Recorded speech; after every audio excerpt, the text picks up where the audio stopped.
Hello class, my name is Josh Caldwell, and today's presentation is about a Protestant sect known as the Quakers. Before I get into any of the deeds that have influenced American history, I want to talk about the name the Quaker itself. Quaker is actually a pejorative term placed on the group that prefers to have themselves called the Religious Society of Friends. And it was actually a reference to a biblical passage that says that people should quake when they hear the word of God. Most people understand that the Quakers came to the New World and formed the colony of Pennsylvania under the guidance of William Penn.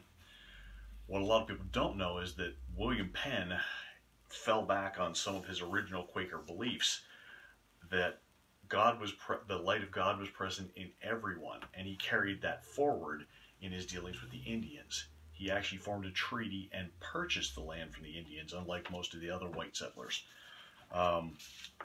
The Quakers believed in a quest for spiritual purity, and that was really one of their driving forces. They also felt that it was their duty not just to not participate in sins, but to actively speak out against anyone who was doing any sort of sinful behavior. And that brought the Quakers into conflict with some people, even though they themselves were pacifists. One of the better known examples is the Quakers who clashed with the Puritans up in Massachusetts. The Quakers were promoting religious tolerance and trying to evangelize to the Puritans. The end result of that was that 4 of them were executed and became known as the Boston Martyrs. There really are 3 things in American history where the Quakers are at the forefront. In Indian relations, in women's rights, and in the emancipation of slaves. These were all religious driving factors for the Quakers. In women's rights, they were kind of unique because they believed in spiritual equality between men and women. They also had the radical idea that women should be allowed to speak up during religious services. They didn't really have any religious clerics or any real religious leaders, so it was a very universal church. Where everyone was able to participate, and this expanded to women as well. In fact, it was a Quaker named Lucretia Mott who in 1848 organized the first women's rights convention as part of her Quaker outreach to the rest of the world.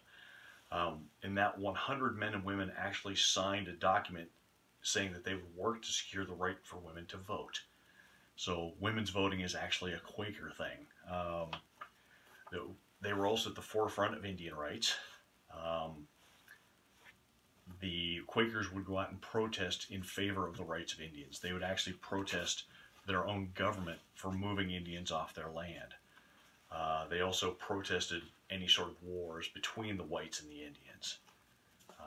The Abolition Movement is where you really see the Quakers show up really well recorded in history. In fact, the first anti-slavery campaign came from the Quakers. And as early as the 1750s, Quakers stopped participating in the slave trade.